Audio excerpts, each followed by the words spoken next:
उर्दू में हम इसको बोल देते हैं मजहूल हालत में खुफैन, खुफैन बोल देते हैं। मोजे, मोजे जो पहने जाते हैं ना, इसकी 3 हालतें होती हैं, बनावटी 3 हालतें होती हैं।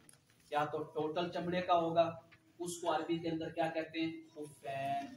या ऊपर नीचे चमड़े का होगा, उसको क्या कहेंगे, मुजल्लद।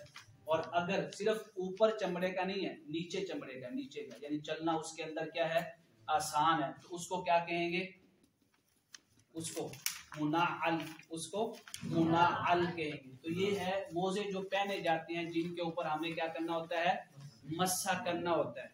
अब यहाँ पे बात आ गई, पहली चीज शरायत क्या है, यानी कौन सी चीज है जिसके ऊपर मस्सा करना जायज है। पहली शर्त ये है कि वो चमड़े की बनी हो या चमड़े जैसी किसी सख्त चीज की बनी हो, जिसके अंदर चलना आसान हो। चलना आसान हो का मतलब ये नहीं है मस्जिद में चलना आसान होने का मतलब यह है कि आप सड़क के ऊपर भी उसके साथ बगैर जूती पहने चल सके। ये पहली शर्त है, यानी चमड़े की हो या चमड़े जैसी सख्त किसी शय की हो जिसके अंदर चलना आसान हो। दूसरी शर्त क्या है, आपने मस्सा करना है, उसका पानी जो मस्से का पानी है, या वैसे आप पानी फेंकें तो वो आपके पांव तक ना जाए, फील ना हो, अंदर ना जाए उसके। तो दूसरी शर्त क्या है, उसके अंदर पानी जज़ब ना हो, उसके अंदर पानी जज़ब ना हो। तीसरी शर्त क्या है, आपने असल में उसके ऊपर मस्सा करना है, मतलब क्या है कि आपके पांव जो है ना वो पाक हैं, उस तक नापाकी नहीं गई। ये कब होगा, जब वो मस्सा मुकम्मल तौर पे बंद होगा।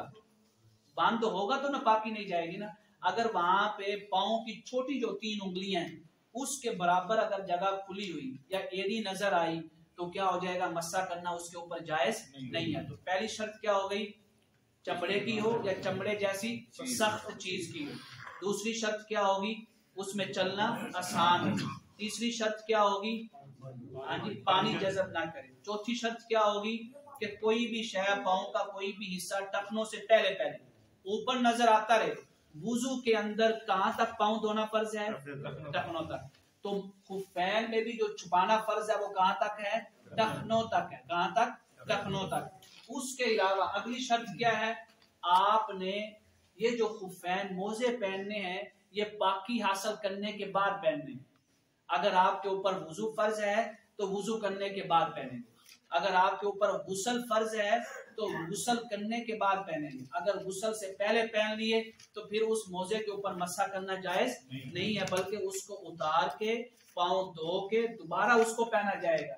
ये है इसकी शराइत, मस्सा करने की शराइत। अब यहाँ पे सवाल ये आता है कि जो हमने मस्सा किया है ये कब तक रहेगा। मस्सा करने का मतलब ये है कि जब आप जितनी बार भी वुजू करेंगे ना तो मोजे नहीं उतारेंगे, मोजे पहन के ही रखेंगे। बाकी सारे आजाद धो के आपने वहां पे सिर्फ क्या करना है, मस्सा करना है। अब मस्सा करने का तरीका क्या है, ये है दायां पांव। दायां पांव के ऊपर जो मस्सा, नीचे से तरफ मस्सा नहीं करना, ऊपर ऊपर जो मस्सा करना है ये ऊपर वाला हिस्सा है, ऐसे 3 उंगलियों से ऐसे। दायां पांव का मस्सा किससे होगा, दाएं हाथ की 3 उंगलियों से। ये 3 उंगलियों के साथ अगर हथेली का छोटा सा हिस्सा भी लग जाए तो बेहतर है। ऐसे ऐसे आपने इसको ऐसे फेरते हुए, रगड़ते हुए ऊपर यहां तक लेके आना है। कहां तक, टखनों तक लेके आना है। यहाँ ये टखने हैं, यहां तक आप लेके आए तो आपका मस्सा हो गया। पहले मस्सा करने से पहले क्या चीज जरूरी होती है, इन उंगलियों को क्या करना, आपने दार करना है, यानी पानी लगाना है, जिस तरह हम सर के मस्से में करते हैं। ऐसे पानी लेके उसको ऐसे करके फिर ऐसे फेरेंगे। दायां पांव दाएं हाथ से, बायां पांव बाएं हाथ से। ये अब आपने मस्सा कर लिया। अब इसकी मुद्दत कितनी है, कितनी देर तक हम सिर्फ मस्सा करते रहेंगे, उसको उतार के धोना जरूरी नहीं है। अब अगली बात है मुद्दत की, मुद्दत मस्सा। अगर तो आप 92 किलोमीटर के दायरे के अंदर अंदर हैं, घर से लेके 92 किलोमीटर जितना भी बनता है उसके अंदर अंदर हैं, तो आप क्या कहलाएंगे, रिहायशी कहलाएंगे, जिसको हम मुकीम कहते हैं। मुकीम को उर्दू में क्या कहते हैं, रिहायशी। यानी आप अपने घर की, अपने गांव की, अपने शहर की हुदूद के अंदर हैं। अगर तो 92 किलोमीटर की हुदूद के अंदर अंदर हैं तो मस्से की मुद्दत होगी 24 घंटे।